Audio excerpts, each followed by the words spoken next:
وعلى آله وأصحابه ومن والاه. أعوذ بالله من الشيطان الرجيم. إن في خلق السماوات والأرض واختلاف الليل والنهار لآيات لأولي الألباب الذين يذكرون الله قياما وقعودا وعلى جنوبهم ويتفكرون في خلق السماوات والأرض ربنا ما خلقت هذا باطلا سبحانك فقنا عذاب النار. Al-ayat Sadaqallahul Azim. Yang kami hormati Bapak Ustadz Dr. Hizbullah Haidir dari Ponpes Al-Islah Lamongan. Yang kami hormati Bapak Haji Agus Nur Baktiono SPD, Ketua PJM Kecamatan Kertosono, dan seluruh anggota hadirin jamaah rahimahullah. Konsep kita ini yang berkemajuan adalah bagaimana kita memanfaatkan dan memanage waktu sebaik-baiknya. Kita mengagungkan dan mengaplikasikan ayat-ayat Allah, membumikan ayat-ayat Allah, terutama Quran dan Al-Qur'an. Berapapun saya sampaikan ke Pak Fit, tetap kita mulai, karena undangannya pukul 06.00. Insya Allah itu akan memotivasi kita menghargai waktu yang Allah berikan pada kita untuk kita gunakan ayyukum aksaru amala, amalan yang berkualitas, wa aksaru amala, amalan yang berkuantitas tetapi memberikan nilai.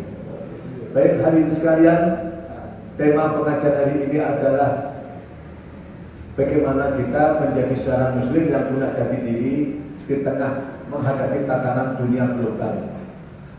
Saya tidak akan memberikan narasi, kita dengarkan langsung apa yang akan disampaikan oleh Ustadz Dr. Hizbullah Haidir. Untuk itu kita buka bersama dengan bacaan basmalah. Bismillahirrahmanirrahim. Hingga pukul 7 Ustadz nanti ada dialog 15 menit. Mari kita dengarkan bersama dengan seksama apa yang disampaikan beliau. Mohon Ustadz. Bismillahirrahmanirrahim. Assalamualaikum warahmatullahi wabarakatuh. Waalaikumsalam warahmatullahi wabarakatuh. Alhamdulillahirabbil alamin wa bihi nasta'in ala umuri dunya waddin. Wassalatu wassalamu ala asyrafil anbiya'i wal mursalin nabiyina Muhammadin wa ala alihi wa ashabihi wa man ittaba'ahum bi ihsanin ila yaumiddin. Laqad qala ta'ala fil Qur'anil Karim, a'udzu billahi minasyaitonir rajim. Bismillahirrahmanirrahim. وسارعوا إلى مغفرة من ربكم وجنة عرضها السماوات والأرض وأعدت للمتقين الذين ينفقون في السراء والضراء والكاظمين الغيظ والعافين عن الناس والله يحب المحسنين. صدق الله العظيم وصدق رسوله الكريم ونحن على ذلك من الشهيدين والشاكرين.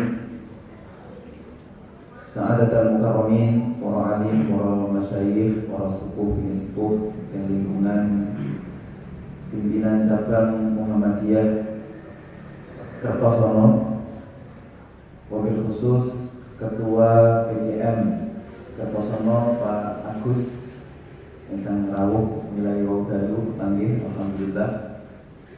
Para jajaran pimpinan ing Kertosono Muhammadiyah Kertosono, Gus Saiful dan para masyayikh, para tokoh, para asatidz ustadzat yang Kertosono menika. Wabil khusus malih penghubung sekaligus senior Al-Ustadz Abdul Khalik MPDI. Alhamdulillah kita injang menika tasih saged ngempal atas maunah Allah, atas pertolongan Allah, sehingga ngempal kita insya Allah kalau kita syukuri sebagai bentuk ketundukan ketaatan kita dengan pengakuan bahwa semua hal itu boten saged terlaksana kecuali atas pertolongan Allah, maka insya Allah syukur kita niku adalah syukur yang seperti dicatat oleh Al-Quran sebagai abdan syakura. Ini menika kita bersyukurnya itu sebagai hamba yang benar-benar bersyukur kepada Allah.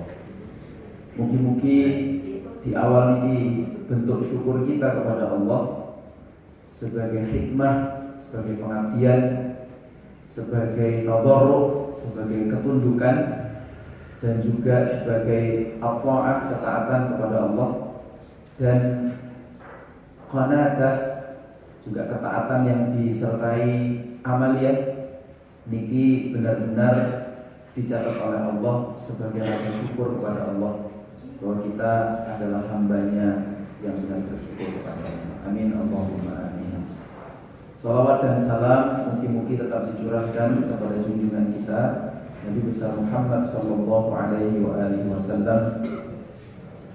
Mungkin kita terus sakit melampai ajaran-ajaran beliau, sakit meneladani sunnah-sunnah yang diajarkan beliau.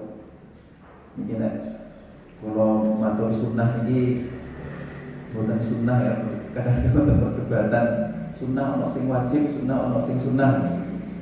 Jadi selesai penting urusan usul fikih bahwa sunnah yang dimaksud itu ajaran beliau. Di wonten sing hukumnya memang wajib, wonten sing hukumnya niku sunnah mandhubah, wonten sing mubahah ibahah.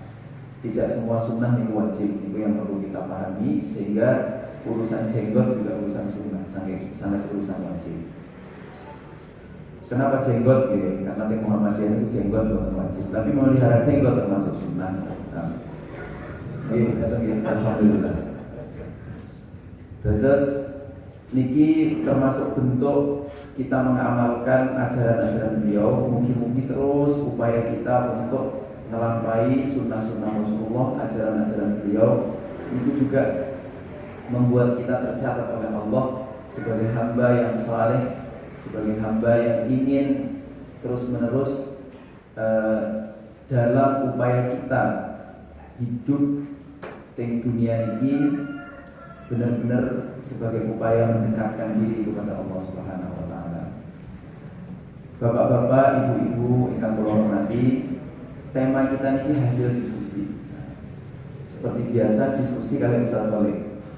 Hanya kalau mengusulkan sesuatu, kemudian Ustaz Tolik sebagai senior itu membimbing kula untuk lebih mengarahkan ke yang lebih keren. Jadilah tema kita hari ini menikah jati diri seorang muslim atau muslim dalam menghadapi tantangan global.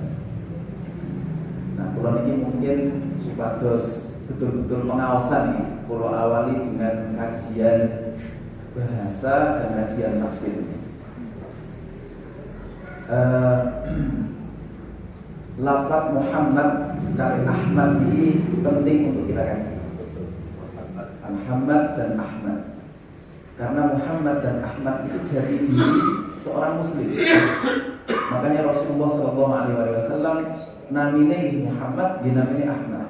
Nah, ini penting ini. Inilah jati diri kita sendiri. Nopo rahasia dibalik Muhammad dan Ahmad. Nah, saya kalau badhe ngaos supados bener-bener kita ini dasarnya pas. Nah, ditanya dalilnya itu buatan dalil buatan mawon, tapi dalilnya betul-betul dikaji. Nah, bentene kita dengan teman-teman sebelah yang suka biasanya mengklaim sebagai paling sunnah itu, biasanya ini dalile wis mono ya wis mono. Nah, tapi nek teng tarjih teng Muhammadiyah boten. Kita dalilnya nopo, nah kemudian baru dikaji dari aspek keilmuannya. Nah, ini yang penting. Baik, nuwun sewu sangat. Istilah Muhammad nek teng Quran itu disebut beberapa kali. Insyaallah 4 atau 5 kali. Dan istilah Ahmad, lafal Ahmad itu cuma disebut 1 kali. Nah, secara kebahasaan Muhammad ini dan Ahmad berasal dari akar kata yang sama, Hamidah Yahmad.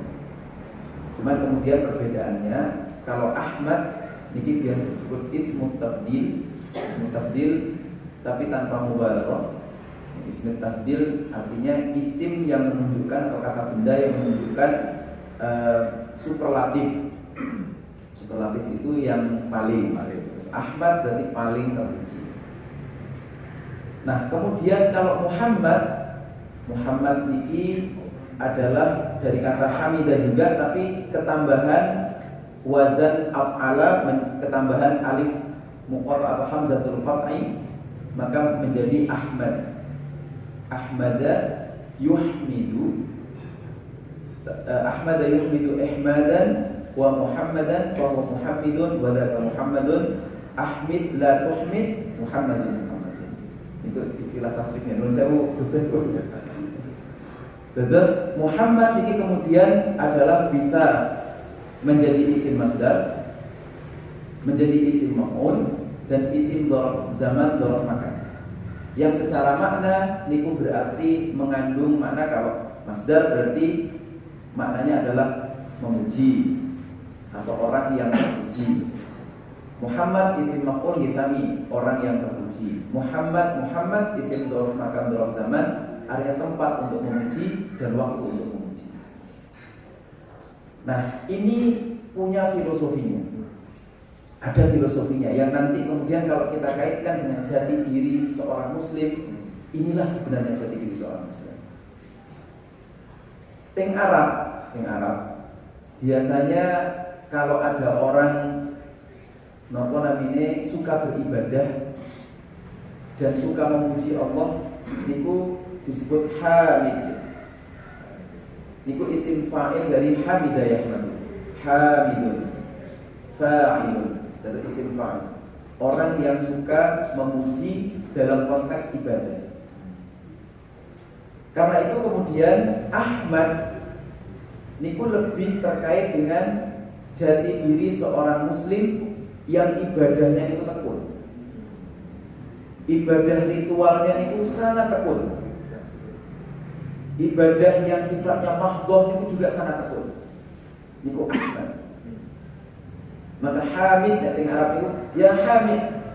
Nah, itu berarti orang yang tekun dalam ibadahnya memuji Allah Subhanahu wa taala.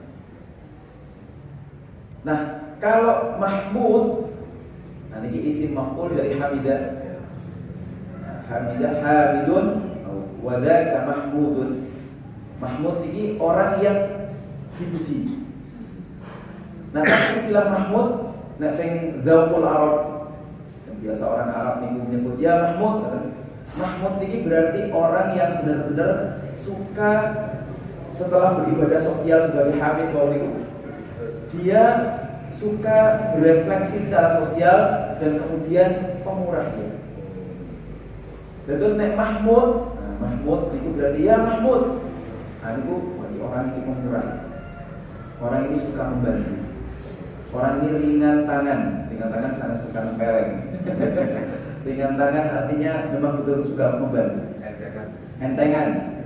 Kata Ustaz Kholik, entengan. Lumayan dan seterusnya. Nah, terus niku Mahmud.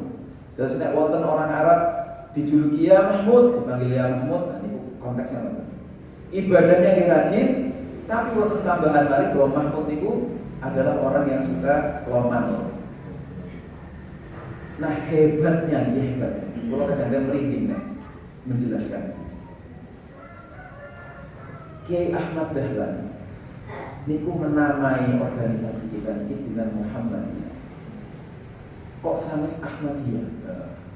Nah, Ahmadiyah wonten organisasi kita.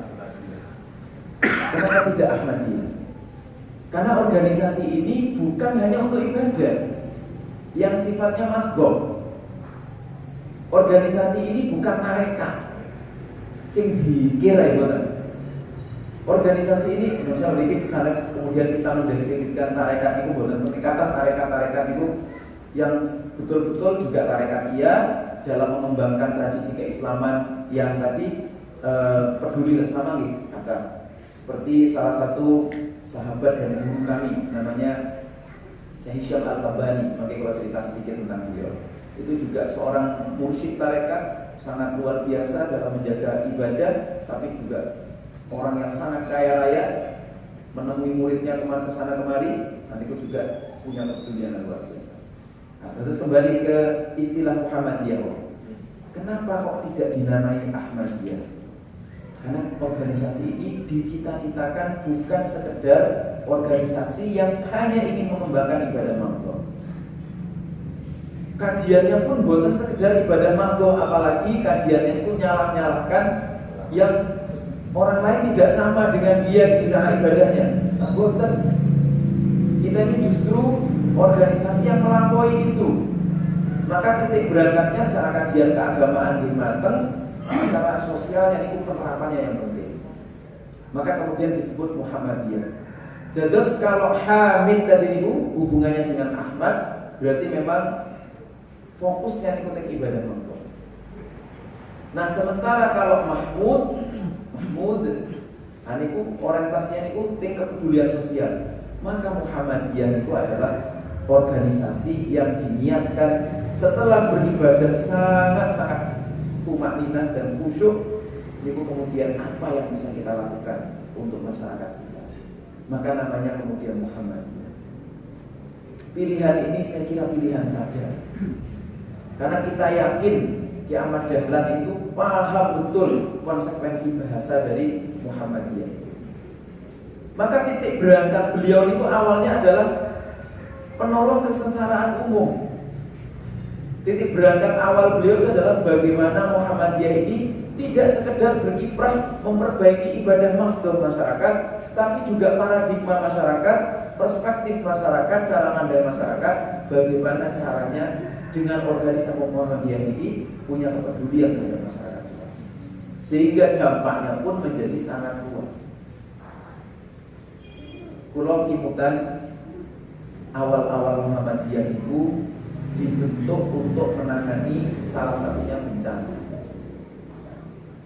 Maka muncul perintah saking Ahmad Dahlan, Kiai Suja, tolong siapkan kelompok-kelompok penolong untuk siapa saja yang terkena dampak atau terkena menjadi korban bencana alam gunung di sekitar Jogja.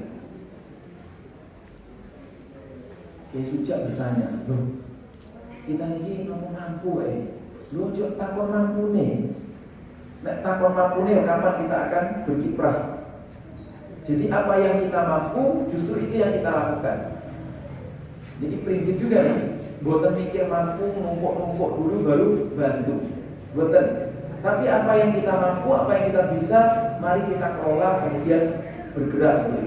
Jadi prinsip yang ada. Nah, maka kemudian PKO, penolong kesengsaraan umum PKO. Nah, itu dimaksudkan juga sebagai bentuk penerjemahan dari Muhammadiyah. Nah, sehingga kemudian jati diri kita sebagai kader umat, kader Islam, dan wabil khusus kader Muhammadiyah adalah bergerak dengan perspektif membantu sesama, sehingga kemudian wonten keluasan nopo ingkang ada di penggalih kita untuk menggerakkan itu semua. Dan dasarnya niki teng pundi-pundi boten benten ingin menika keikhlasan.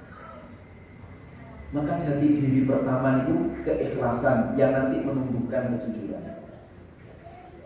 Kalau bagi cerita ini jati diri pertama soal keikhlasan dan kejujuran. Semien pas revolusi 1.0, cara berpikir orang itu adalah bagaimana kita punya barang kemudian dijual. Bagaimana kita punya sesuatu kemudian kita jual dan menghasilkan sesuatu. Itu revolusi 1.0. Kemudian berubah ini menjadi revolusi 2.0. Nah, revolusi 2.0 ini adalah basic needs-nya, kebutuhan dasarnya adalah mengelola kebutuhan masyarakat, diteliti kebutuhan masyarakat itu nopo, baru kemudian disediakan barangnya. Nopo yang menjadi kebutuhan masyarakat, lalu kita sediakan, itu yang kemudian dijual. Ini revolusi 2.0. 2.0. Nah, kemudian revolusi 3.0 niku adalah dalam kita mengembangkan tadi menjual barang yang disesuaikan dengan kebutuhan masyarakat, wonten prinsipnya terbuka dan jujur. Sinten pencetus pertamanya? Pencetus pertamanya adalah Rasulullah Muhammad SAW. Revolusi 3.0, 14 abad tahun yang lalu. Nah, kemudian revolusi yang sekarang ini 4.0. Ini menika informasi nopo mawon kalau tidak dikelola dengan baik itu akan tidak bermanfaat. Siapapun yang gadah nopo mawon tapi bukan dikelola dengan baik akan kalah untuk berkompetisi di pentas manapun. Kemudian ini wonten revolusi yang sedang digadang-gadang, revolusi 5.0. 5.0 ini menika perubahan cara pandang kita bahwa semuanya tadi kecuali yang 3.0 itu akan habis kecuali dengan spiritualitas yang dalam dan tinggi. Nah, revolusi 5.0 mengandaikan cara pikir kita bahwa dalam berkompetisi itu jangan lupa kita ini makhluk, maka mendekatlah kepada Allah untuk mengembangkan spiritualitas kita lebih dekat dan dekat. Nah, Bapak Ibu sekalian, revolusi 1.0, revolusi 2.0 sampun habis. Artinya kalau cara pikir kita seperti itu, maka tergilas, tertinggal, dan kita kemudian ketinggalan zaman, ketinggalan kereta. Maka kita tahu merek-merek handphone. Sekian wonten handphone 1 juta umat. Handphone 1 juta umat itu gadane Nokia. Terus mawon mereknya 1.500. Wonten 1.500 ki wonten iki yang generasi milenial mboten paham. Nggih Pak, nggih bagus nggih. Wonten niku wonten sumune wonten antene kecil gitu. Nah, ini 1 juta umat. Kenapa 1 juta umat? Karena baterainya bandel. Dapat menyimpan memori yang cukup banyak, sekitar 500, di perkembangannya wonten ngantos 1.000. Maka menjadi 1 juta umat. Banyak yang pakai sampai ke pasaran. Nah, Nokia berpikir bahwa mengembangkan kebutuhan masyarakat itu penting dan memang juga transparan dan jujur. Tapi setelah muncul revolusi 4.0, dia tidak bisa mengelola informasi dengan baik, kalah start. 1.0, 2.0 ambiar sama. Tapi yang 3.0 ini abadi ngantos saat ini. Kita punya revolusi 1.0, 2.0, 4.0, 5.0, tapi meninggalkan yang revolusi 3.0 juga akan ambiar. Kenapa? Karena ini prinsip inti. Kita jualan, kita nopo mawon, tapi buatan ikhlas, buatan jujur, ambiar. Kita punya produk apa saja, punya database apa saja, punya tata kelola yang baik dan seterusnya. Tapi revolusi 3.0 ini ditinggalkan, pasti juga ambiar, hancur. Maka Rasulullah SAW dipandang sebagai pencetus pertama 14 abad yang lalu. Maka beliau digelari Al-Amin. Itulah sebenarnya jati diri pertama seorang muslim. Bahwa seorang muslim harus betul-betul menjadi Al-Amin. Orang yang ikhlas, orang yang jujur, orang yang terbuka, orang yang jujur, transparan. Beliau jualan seperti kita tahu. Ketika ditanya oleh pembelinya, ini pinter regone. Kok wonten penjual itu bilang regone sakmene, modale sakmene, untunge sakmene. Nek penjual itu biasanya ya nek iso untung sak akeh-akeh. Entah cukupnya di mana. Nah, kemudian ini dijual kalau bisa, karena dia bisa memonopoli barang itu, dijual dengan harga yang lebih tinggi. Tapi prinsip Rasulullah, jangan cari untung yang banyak dulu. Yang penting membangun kepercayaan dulu. dengan sikap transparan dan jujur, maka insya Allah niku akan menjadi saya yang saya. Nah, ini prinsip jati diri orang. Dimanapun kita sebagai kader, sebagai orang yang menjadi pionir pun di mawon tempat, mengembangkan sikap al-amin ini, itu akan membuat dia menjadi hebat.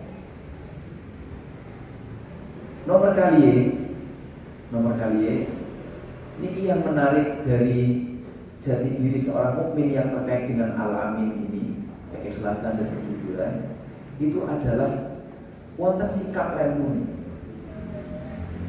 Inggih menika al-fathana, kecerdasan. Cerdas. Tapi fathana niku benten kalih daki, benten kalih alim. Kalau alim itu biasanya pinter menguasai sesuatu. Zaki ini cerdas, cepat menangkapnya. Tapi kalau fathana ini ingin menika menggabungkan 3 kecerdasan sekaligus. Maka untuk menjadi jati diri yang al-amin itu membutuhkan 3 kecerdasan ini sekaligus. Nomor 3 kecerdasan itu, yang pertama adalah kecerdasan IQ. Kecerdasan yang sifatnya niku kecerdasan otak, kalau dalam bahasa Arabnya niku disebut dumur, dalam bahasa Inggrisnya disebut brain. Jadi otak bagian luar yang biasa menangkap memori-memori dari informasi yang kita terima dari luar. Nah ini kalau sarafnya rusak, nah itu biasanya daya tangkapnya juga bisa rusak. Nah ini fathana dalam pengertian kecerdasan IQ, dan ini dibutuhkan juga oleh kita. Tapi kemudian wonten kecerdasan yang kedua, ini menika EQ, emotional quotient.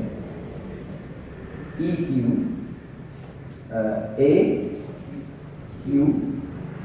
EQ gambarnya emotional quotient. Ini menika kecerdasan emosi.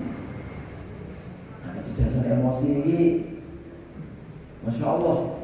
Makanya kemudian orang yang bisa mengendalikan emosinya ini juga termasuk cerdas, karena dia bisa menguasai situasi di luar dirinya.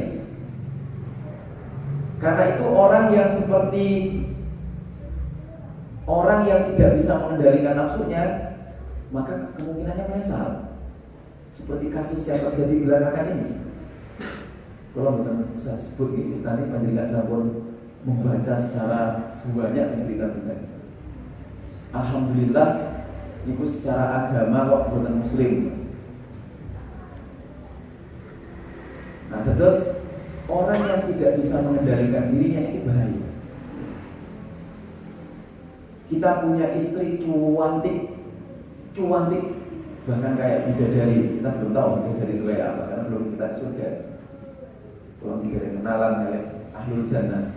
Kecuali ahlul jannah sing teng iki kados Ustaz Khalid, Ustaz Saiful dan para orang yang hadir, Ustaz Agus dan wajah-wajah dan turipun ingkang hadir ing majelis niki insyaallah ahlul jannah sedanten.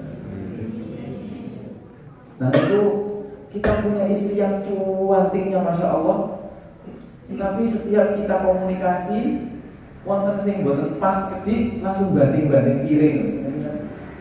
Enak kok enak nih. Kira-kira mboten enak nih.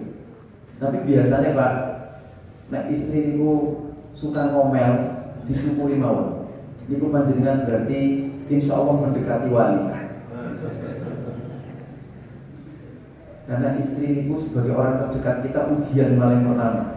Kalau kita mendapati istri kita niku suka ngomel, suka marahi kita, suka nunjukin kita, gini loh, ya ditampi mawon dengan sabar. Insya Allah kita niku calon wali, minimal calon wali murid. Kalau niki wali full ini wali murid nggih, wali kelas nggih, terus wali full. Sanes wali mumpah. Nah terus kita buatan pasti sekecoh kalau kita punya istri seperti itu. Sama, seorang istri punya suami yang temperamen. Kok nggak enak? Kemarin dikit-dikit melayang tinju. Nah, memang istrinya samsak kan buatan. Nah ini mesti buatan saya. Maka menjaga emosi itu penting, karena itu bagian dari kecerdasan. Orang IQ-nya tinggi tapi nggak bisa menjaga emosi, itu pasti tidak akan bisa menjadi orang yang sempurna. Karena itu kata Al-Imam Al-Ghazali yang kitab Ihya itu disebutkan bahwa seorang yang bisa mengendalikan dirinya itu sesungguhnya sudah semakin sempurna iman. Dan karena apa? Karena dia sudah mempraktekkan sebagian besar dari ketakwaan.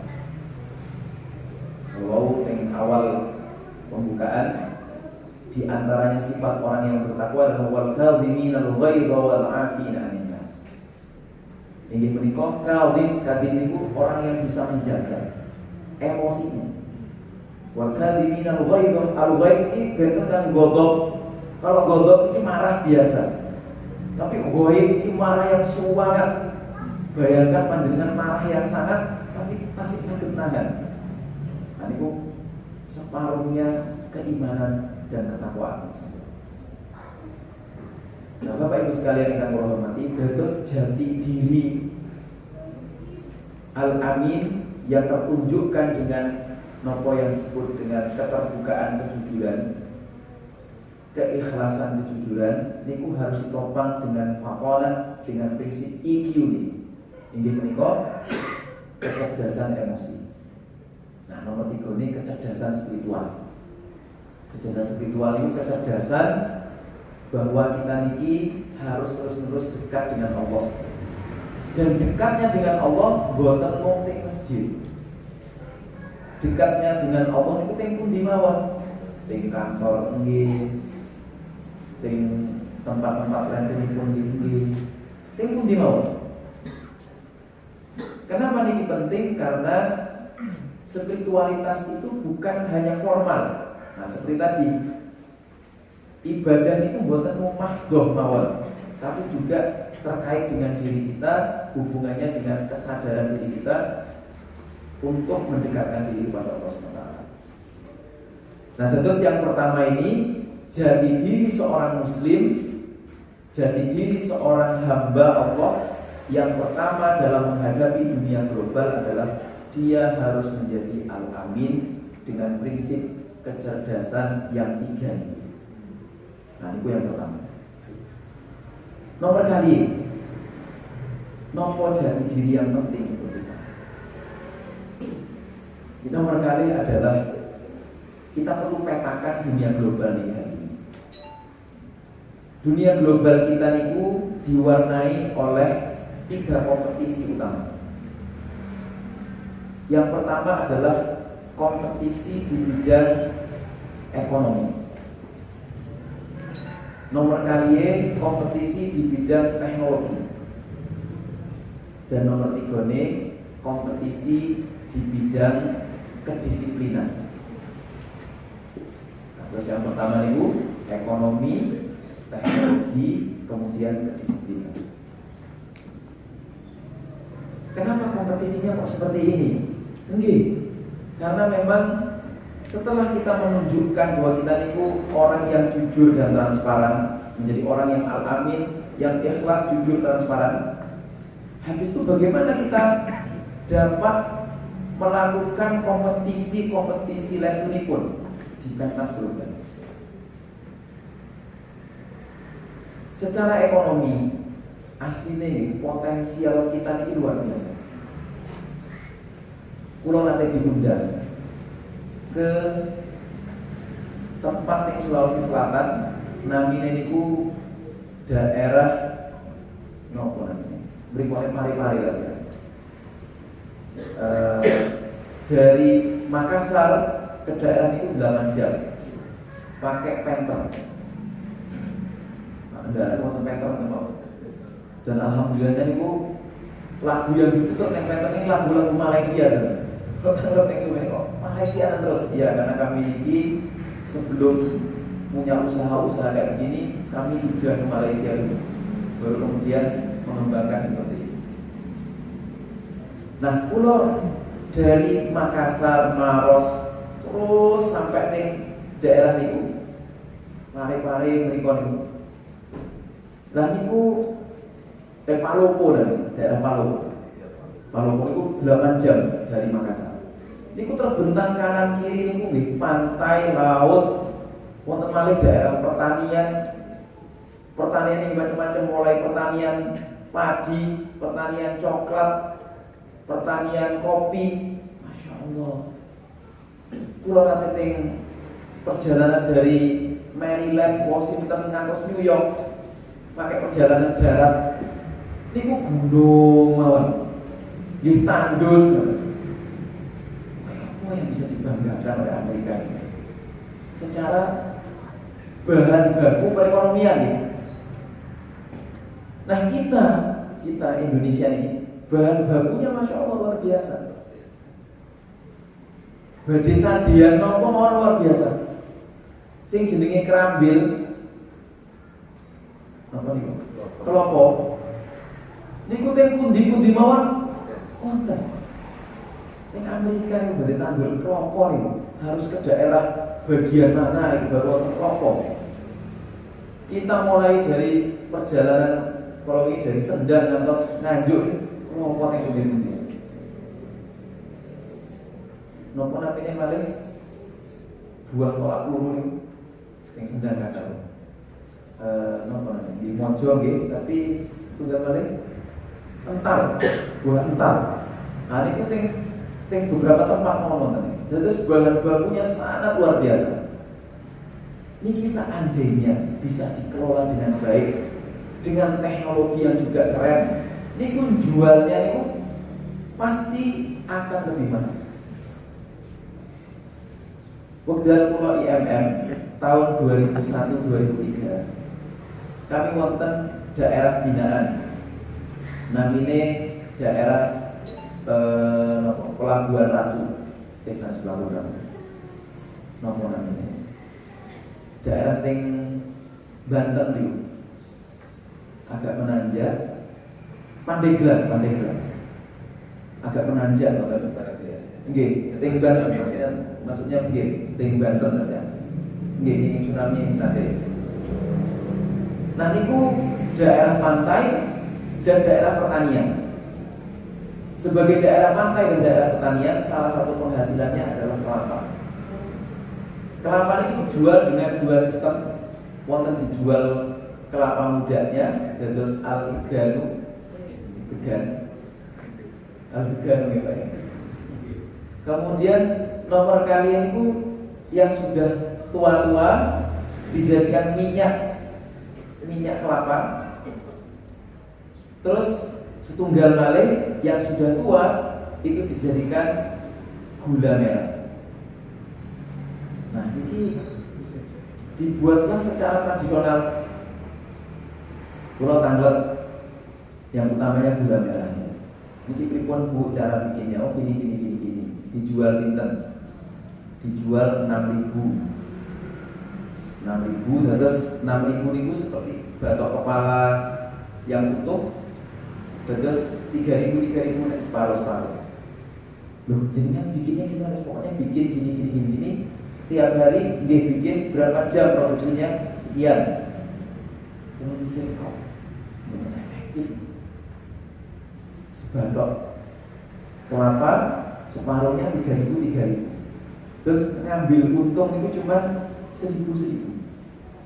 Dari modalnya segala macam niku nggih 2.000. Teman ambil untung 1.000.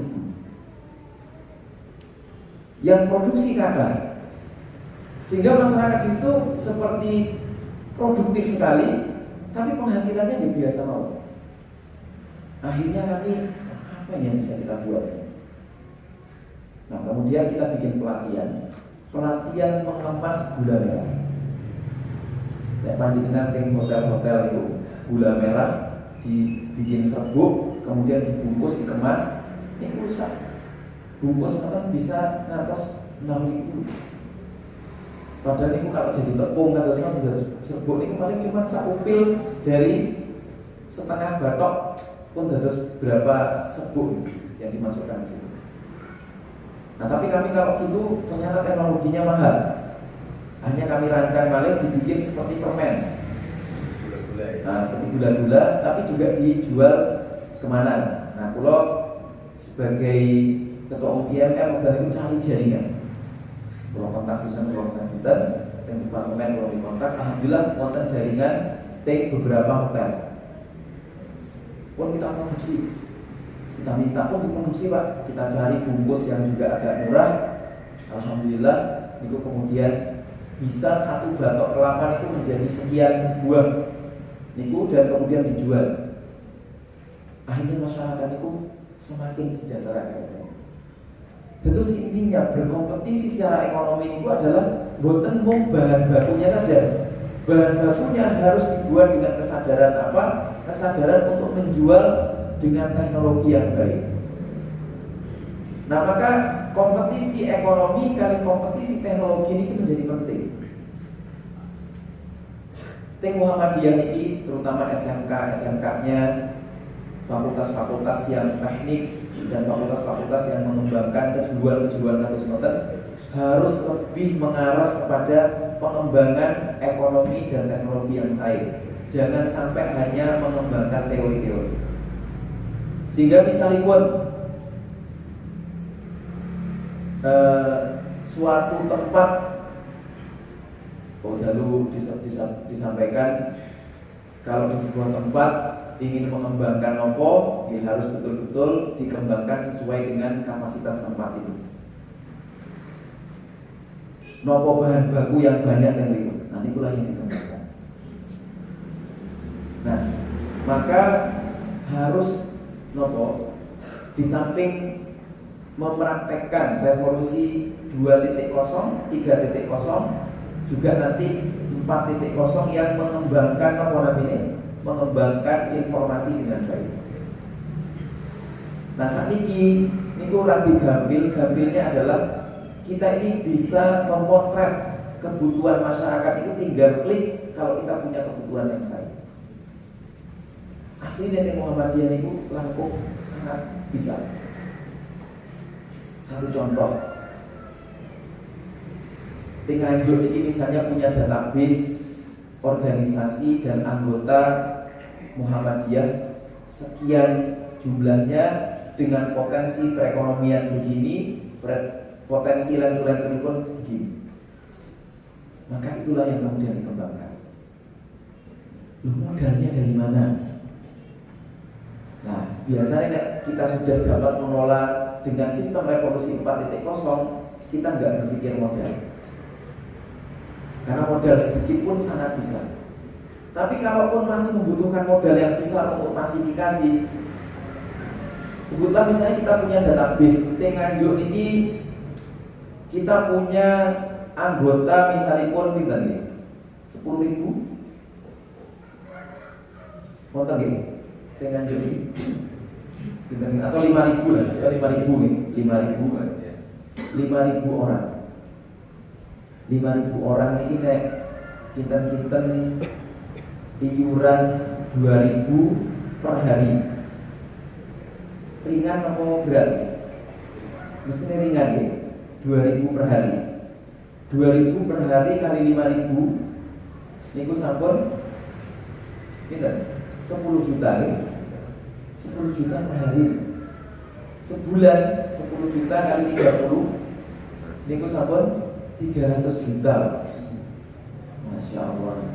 Nek real betul anggota kita niku 5.000. Kemudian ada manajemen yang mengelola itu untuk iuran 2.000 aja per hari.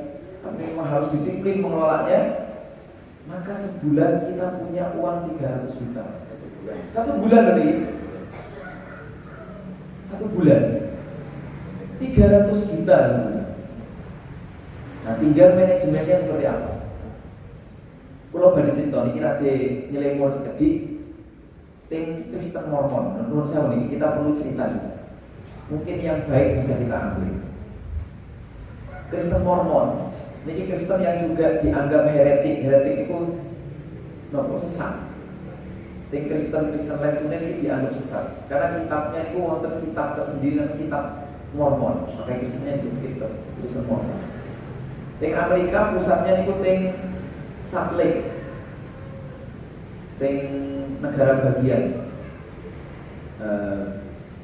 Dia punya universitas cukup besar, namanya Brigham University. Nah, keunikannya adalah anggotanya terdata sampai detail. Nah, ini keunikannya. Jadi Muhammadiyah harus kawan semua. Sampai tahun 2014 anggotanya tercatat 14 juta sedunia. Loh aslinya Muhammadiyah nih dihitung ngantos pundi-pundi sedunia itu harusnya lebih dong dari 14 juta. Termasuk simpatisan. Ini kita tercatat real, tercatat 14 juta terdokumentasi dalam sistem komputer. Jika klik nonton mawon terdata namanya si anu, kerjanya di anu, aktivitasnya di anu, tinggalnya di tempat anu. Itu Kristen Mormon. Ini buatan bangga-banggakan Kristen Mormon, tapi ini betapa sistem ini penting. Nah, kemudian dari 14 juta ini mereka punya sistem iuran. Sistem iurannya wonten iuran wajib dengan sangat murah, ingin menikah $1 per hari. Ukuran sana mungkin murah, $1 per hari. Berarti kalau itu sekarang 14.000 per hari. Ibu bayangkan kali 14 juta. 14.000 kali 14 juta. Nah, kemudian mereka juga punya sistem karena mereka itu punya puasa yang harus dilakukan oleh pengikutnya dalam sepekan itu 3 hari. Inggih menika dinten Senin, Rebo, dan Jumat. Senin, Rebo, Jumat, kados dawuh. Senin, Rebo, Jumat. Lho nek mboten saged puasa, nek mboten saged siam niku, maka harus bayar semacam fidyah. Caranya gimana? Caranya disesuaikan, diukur dengan jumlah makannya. Misalnya pagi harga makannya 10.000, siang harga makannya 10.000, malam harga makannya 10.000, maka dalam hari Senin buatan poso harus bayar 30.000. Dan itu tersentral, bayarnya tersentral, satu bank tersentral. Bayangkan yang buatan siap puasa itu 10 juta. Niku dalam seminggu niku kan kali 3, 30 kali berarti 90.000 kan. Seminggu ini punya 90.000 kali 1 bulan kali 4 berarti kan? Kali 4 berarti 360.000 kali 10 juta misalnya pun ingkang boten poso. Pinten. Makanya dikisahkan kisah Mormon ini kaya. Mereka punya 2 usaha, unit usaha yang Amerika itu ingin membuat jagung manis kali susu sapi. Nah, memang dengan mall-mall besar di Indonesia ini kok wonten jagung manis made in USA. Nah, itu mesti punya Kristen Mormon. Kristen Mormon. Nah, itu mesti. Nah, wonten susu cair juga impor made in USA. Nah, kemungkinan besar juga produksi mereka. Dari situlah mereka mengembangkan pengelolaan politik, pengelolaan organisasi, segala macam. Dan terus ketika mereka menyalonkan sinten, pernah satu kali dari Partai Demokrat itu calonnya dari mereka. Nah, itu buatan minta kemana-mana. Kalau yang lain-lain masih minta ke perusahaan ini. Jadi kemudian tersandera ketika punya kebijakan apa. Ayah dari Kristen Mormon tidak bersandera karena mereka independen secara politik dalam pengelolaan dan pembiayaan politik. Muhammadiyah yang punya aset 22 triliun itu mestinya bisa, dan pengelolaannya harus ada sistem. Tapi kalau itu merasa aneh, kita pernah punya bank, tapi kita agak pada ekonomi kita, tapi kok seperti buatan sakit mengelola. Jangan-jangan memang ada yang tidak menginginkan kita menjadi besar. Tapi pun buat urusan mikir ngotennya, kita sebenarnya bisa. Kita mulai dari yang kecil-kecil. Bisa kita mulai dari kabupaten, atau kita mulai dari bawah, dari ranting ke tosono niki, atau cabang ke tosono niki. Kemudian dikembangkan malah di data yang baik, berapa masa kita, berapa masyarakat kita, berapa anggota kita. Kemudian secara sukarela seperti tadi, misalnya pun dibangun sistem perekonomian dengan topang dan daya topang keuangan seperti sistem itu, maka insya Allah akan luar biasa. Kita akan menjadi kompetitif. Apalagi kemudian ditopang dengan teknologi yang luar biasa. Kita ini secara teknologi aslinya itu canggih banget. Cuman kadang-kadang mindset kita itu sudah terlanjur suka yang tadi terpesona dengan label itu. Contoh kecil nih, pabrikan jas kulit. Kalau nanti pas di Jakarta itu, kalau nggak ada sederek yang tanggulangin Sidoarjo, penghasil jas kulit. Nah, niku nggih tas dan koper terus. Kalau di Jakarta, kalau coba ditawarkan, banyak yang tertarik. Bahkan kemudian beberapa departemen tingkat kalau kenal, bos-bosnya niku pesen sekian kodi, alhamdulillah. Nah, pas dibanding dengan misalnya pun merek HB, berarti merek HB, buku bos, niku tidak lebih rendah banget.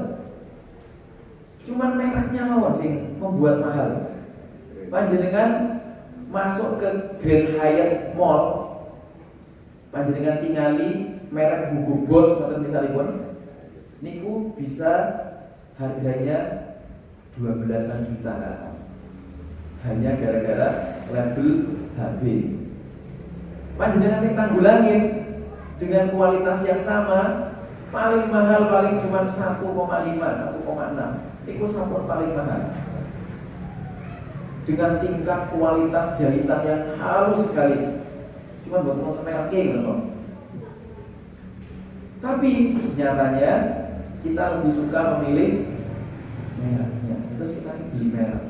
Sami kados kita ngopi, pada ngopi tengkang nopo, kang sinten yang harganya 1.000, wonten wae bisa dengan cangkruan yang mriku, jandon yang mriku, berlama-lama nggih diusir. Nah, tapi kita lebih memilih SB. SB itu lentu niku yang satu gelasnya harganya 14.000, hampir 20.000. Tapi asik kok. Selfie. Nah, di sini kita nih, tapi nek tengkang sinten kan gede anune kali bambu kan. Mas, selfie kene wae ora keren jelas. Padahal hakikat kopi ini sami, rasanya rada-rada pahit, kecuali damel gulone 1 kilo. Bapak Ibu sekalian kan kula hormati, pun hampir 1 jam, kula singkat mawon. Dan terus kompetisinya niku, nah maka jati diri kedua yang dipentingkan adalah kita niku membutuhkan network yang kuat, jaringan yang kuat, silaturahim yang kuat. Terus kita sudah punya konsep ini, silaturahim. Silaturahim ini memperpanjang usia. Silaturahim ini membuat jaringan lebih terbuka. Silaturahim membuat dada kita menjadi lebih luas, menerima saudara kita. Dan konsepnya beda dengan Barat. membangun network kalau di barat itu pragmatis. Sampean saged maringi napa teng kula saged maringi napa teng sampean, lan niku pragmatis kan. Nek teng Islam boten silaturahim niku betul-betul ingin mendapatkan pahala dan berkah dari Allah. Soal kemudian ada wasilah rezeki, wasilah lentunipun niku wasilah yang memang sampun dicatat kali Gusti Allah bahwa siapapun yang suka silaturahim rezekinya semakin luas. Usianya dipanjangkan, hidupnya lebih berkah. Nah, cuman masalahnya network niki dan silaturahim kadang dipisah, padahal disami. Membangun network, membangun jaringan, membangun silaturahim yang baik, itulah jati diri kita. Dalam pengertian kita harus lebih mengembangkan ukhuwah, mengembangkan persatuan.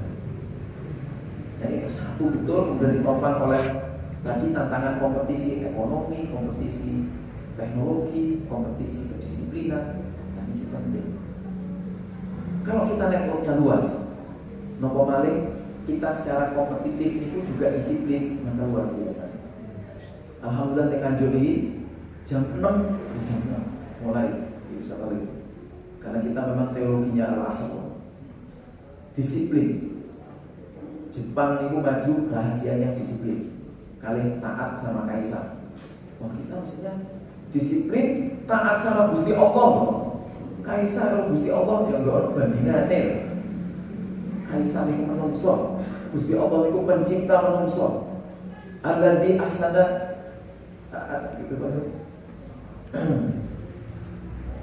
Dari alim ghaib wa syahadatil azizur rahim alladzi ahsana kulla syai'in khalaqahu wa bada'a khalqal insani min tin thumma ja'ala naslahu min sulalatin min tin thumma sawwahu wa nafakha fihi min ruhihi wa ja'alahu sam'a wal absara afidah qalilan ma tashkurun.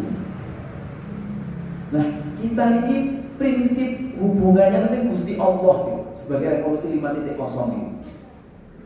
Disiplin kita bagian dari disiplin untuk menaati Gusti Allah, menaati teologi al-asr, menaati surah al-asr sebagai kalamullah, dan kita niku menunjukkannya sebagai ketaatan kepada Allah sanes sekedar kepada kaisar.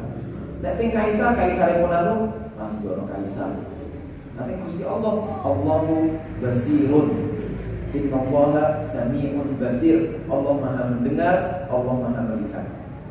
Nah niki Masya Allah, kalau disiplin di kita betul-betul diterapkan, maka luar biasa hasilnya. Islam itu maju senian dan disiplin salah satunya di samping ilmu pengetahuan. Nah paling terakhir, sepatu tanya jawabnya. Paling terakhir adalah nopo jati diri kita. Jati diri kita itu dirumuskan dengan takwa asli. Al-muttaqi, al-muttaqun, ketakwaan. Kenapa jati diri kita yang paling terakhir itu takwa? Karena takwa itu memang merangkum semuanya. Sayyidina Ali bin Abi Thalib nanti dawuh mendefinisikan takwa. Mahwa takwa kata Sayyidina Ali? Al-khawfu minal jalil. Takut terhadap Gusti Allah ingkang maha agung. Al-khawfu minal jalil. Kemudian wal isti'dadu birrahim.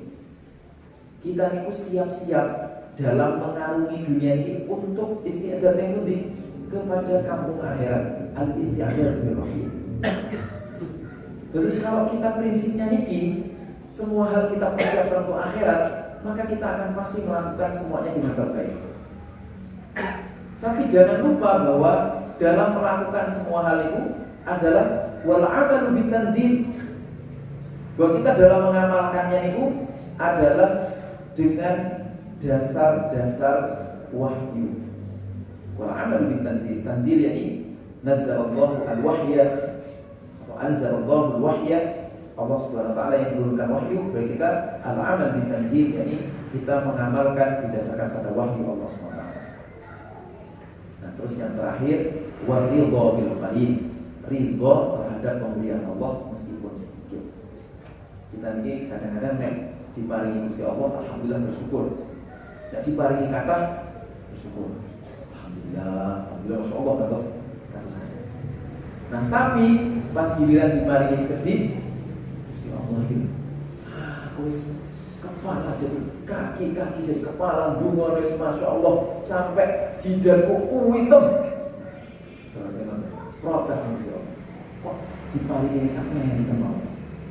Nah kadang-kadang kita bukan itu karena diparingi sedikit. Nah itu termasuk ciri orang yang bertakwa tak ridho. Nah bila niki jati diri kita. Kenapa takwa ini menjadi jati diri terakhir? Karena tadi setelah kita yang pertama, yang kedua itu kita butuh ke atas. Yang pertama, kedua itu lebih ke horizontal. Nah yang ketiga ini jati diri ketakwaan itu lebih ke atas, menghubungkan hati kita, pikiran kita, jasad kita dengan Gusti Allah SWT. Kalau kita seperti itu, maka kita tidak akan pernah putus asa. Menghadapi dunia global, kita tetap akan optimis. Menghadapi dunia global, kita insya Allah akan terus-menerus percaya diri. Apalagi dengan Muhammadiyah yang besar ini, kita insya Allah percaya diri. Dengan percaya diri yang tinggi ini, maka insya Allah kita akan tetap menjadi kuntum khairu ummatin ukhrijat lin-nas ta'muruna bil ma'ruf wa tanhauna 'anil munkar wa tu'minuna billah. Umat terbaik itu adalah umat yang benar-benar bisa mengelola melalui proses dengan baik. Melalui proses dengan baik itu artinya melalui proses yang sahih. Ini menikah proses di mana kita itu benar-benar bisa menjadi yang terbaik. Terbaik di mata Allah, terbaik di pundi mawon. Sehingga kemudian kita insya Allah dapat menumbuhkan, mewujudkan baldatun thayyibatun warahmatullahi wabarakatuh. Maka tanti mawon ingkang kula saged aturaken teng panjenengan, mungkin banyak manfaatnya. Maka insya Allah dilanjutkan tanya jawab. Maka tanti bisa balik. Hadanallahu wa iyyakum wal afu minkum. Wassalamualaikum warahmatullahi wabarakatuh. Waalaikumsalam. Terima kasih Ustaz Dr. Fit Hizbullah Haidar. Ada waktu, silakan dua pertanyaan, putri satu, bapak-bapak satu. Monggo. Ada Pak Wakil. Oh ya, monggo Pak Wakil. Bisa. Oh ini saja.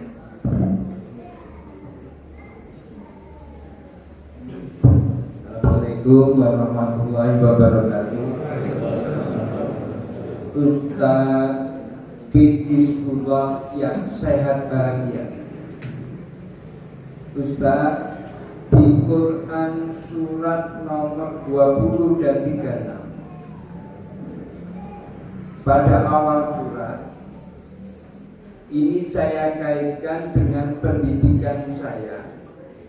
Mulai kecil itu ditanamkan kalau sholawat pada Nabi itu ya terkait surat 20 sama ini.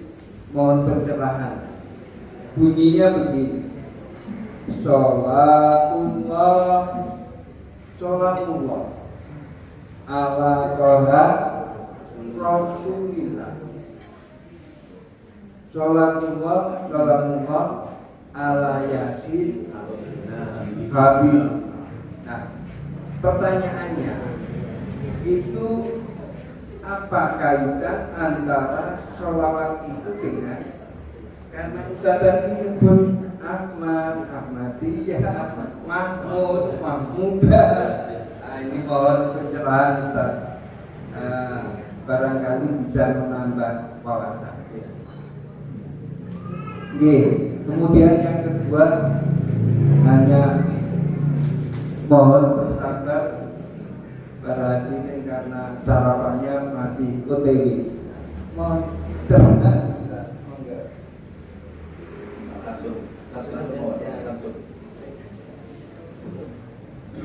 Matur nuwun Pak Wahid.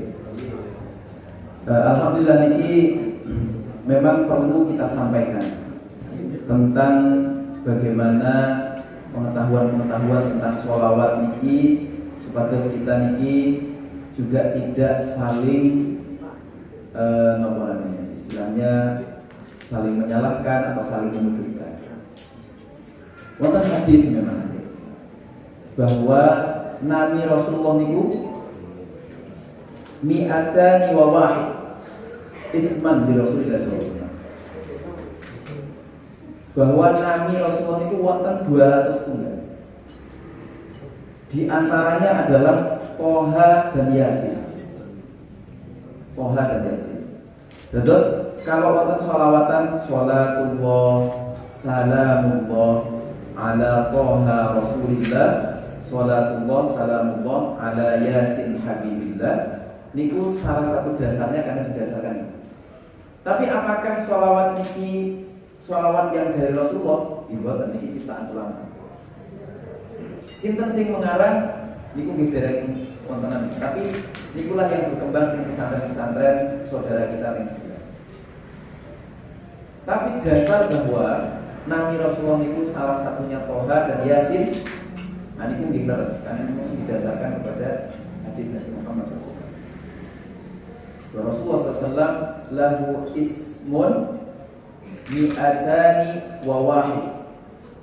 Mi'atani wa wahid. Gadah Nabi 201. Di antaranya Toha Yasin. Di antaranya malah Rahim. Di antaranya malah apa namanya?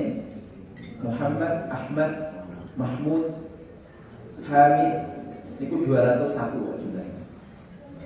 Nah, terus kalau misalnya kita bersolawat seperti itu, boleh apa tidak? Boleh. Tapi kemudian jangan kemudian dikatakan, "Iki lho dalile iki." Dalile apa? Dalile sholawate kok koyo ngene. Ya mboten wonten memang dalilnya. Tapi bahwa menisbahkan dalil kepada hadis Rasulullah SAW itu wonten dan mengagumi Nabi Toha dan Yasin, nah itu laras. Sehingga menciptakan nopo namanya sholawat yang seperti ini, sami mawon. Niku diterima nopo mboten nggih sebagai sholawat. Nopo termasuk bagian dari dalil innallaha wa malaikatahu yusholluna 'alan nabi ya ayyuhalladzina amanu shollu 'alaihi wa sallimu taslima. Nopo masuk teng kategori ayat ini dimasuk mawon karena teng mriku ini yang penting kita bersolawat kepada Nabi. Dan Nabi yang dimaksud pakai alif lam ma'rifah yaitu Nabi Muhammad sallallahu alaihi wasallam. Innallaha wa malaikatahu yusholluna 'alan nabi. Nah, biasanya teng kaidah tafsir atau kaidah bahasa Arab kalau wonten alif lam ma'rifah yakni al-ma'ruf wal ma'rifah yakni bermakna hadza ar-rajul atau hadza asy-syai' alladhi al-mu'ayyan fi, yang tertentukan di situ. Nah, karena ditentukan maka kemudian itulah yang menjadi pedoman, menjadi apa namanya, sesuatu yang kita pegang bahwa yang dimaksud dengan itu adalah bersolawat kepada Rasulullah Muhammad SAW.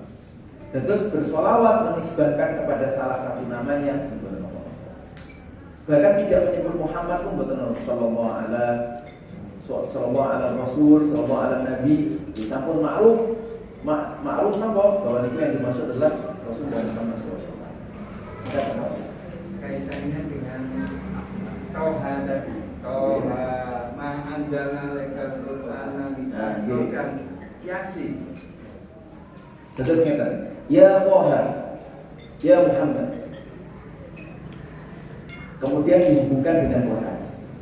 Yasin, ya Yasin, maksudnya ya Muhammad. Itu dihubungkan dengan Quran. Nah, terus maksudnya ini mukhatabnya adalah Rasulullah SAW. Yang diajak bicara oleh Allah SWT adalah Muhammad. Yang dinisbahkan kepadanya namanya adalah ya Muhammad, ya Toha, ya Yasin, ya Muhammad. Dikaitkan dengan Quran.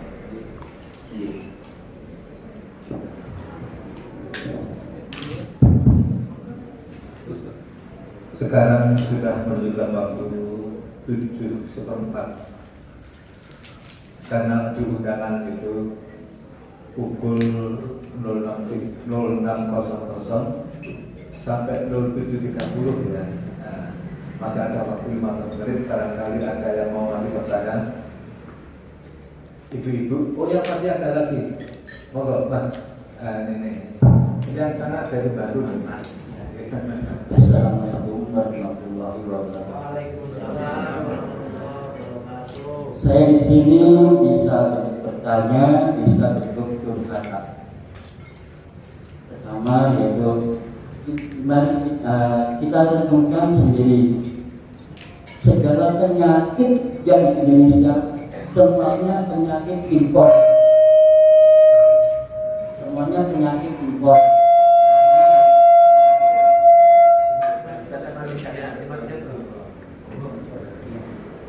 Semuanya penyakit impor, maksudnya penyakitnya datanya dari luar negeri. Dan ada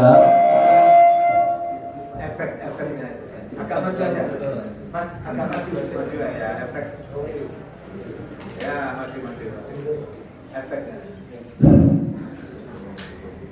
dan lain lagi Pak ya.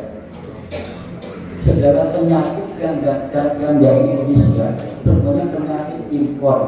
Jadi maksudnya penyakit yang datangnya dari luar negeri.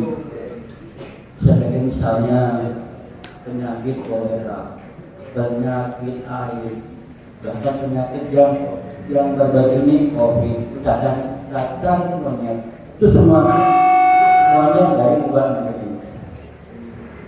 Padahal orang luar negeri kepandaiannya, intelektualnya sangat super. Dari dia ahli kedokteran, ahli teknologi, ahli isi pangan. Dia bahkan meneliti apapun dan tahu itu tidak boleh dimakan atau diminum, tapi dilanggar. Beda dengan orang Indonesia. Orang Indonesia itu sangat patuhnya dari berpatokan dengan agama. Masa intelektualnya ini ya memang ada orang dengan buat ini. Makanya penyakit yang datangnya di Indonesia itu penyakit impor. Itu saja Pak. Ya, pertanyaan juga ada. Memang ada cara melihat sesuatu ini pakai teori konspirasi, Pak. Dari teori konspirasi ini ya boleh-boleh saja dijadikan sebagai cara pikir kita. Tapi kalau fokus tekniku makin bukan kerja-kerja. Nah, mungkin yang lebih bagus adalah itu sebagai salah satu cara pandang aja. Tapi yang lebih utama kalau memang sudah faktanya di depan seperti itu, bagaimana cara kita menanganinya. Nah, itu lebih bagus dibanding kita ini mesti karena ini nih, ini mesti karena ini nih. Karena apa, kadang-kadang teori konspirasi itu ada benarnya ada enggaknya. Jadi satu contoh mawon. Udah kalau sinau teng Inggris tahun 2008-2009 niku wonten pemilu setelah pemilu lagi untuk periode Tony Blair yang kedua. Dikabarkan jumlah umat Islam seluruh Inggris itu 6 juta. Kemudian jumlah umat Yahudi itu cuma 2.500.000. Mayoritas Kristen Anglikan, selebihnya Kristen Anglikan seperti itu. Tapi apa yang terjadi? Pas mau tokoh-tokoh Islam mau maju, padahal tokoh Islam ini jumlahnya 6 juta gitu penduduknya, masyarakatnya, tapi semuanya ingin maju jadi anggota parlemen. Ingin maju jadi anggota parlemen padahal organisasi pendukungnya kecil-kecil. Ingin maju semua. Harusnya kan dikepal, dipilih gitu secara ini, nggak mesti organisasi ini nomor kan, yang penting jadi gitu. Nanti buatan ingin memajukan dirinya, ini organisasi saya ini, organisasi saya ini. Akhirnya buatan persatuan. Lalu ketika kalah, baru ini gara-gara Yahudi, ini gara-gara Kristen yang nggak mau dan rela kita itu maju. Padahal gara-gara dewe yang tidak mau bersatu, tidak mau mengelola dirinya menjadi lebih baik. Nah, kita sering berpikir dengan teori konspirasi itu. Nah, tapi bahwa dengan teori konspirasi itu mungkin ada benarnya, monggo. Tapi jangan menjadi satu-satunya perspektif, satu-satunya cara pandang, betul. Karena setelah itu kalau memang sudah ada kejadiannya seperti itu, apa yang harus kita kerjakan?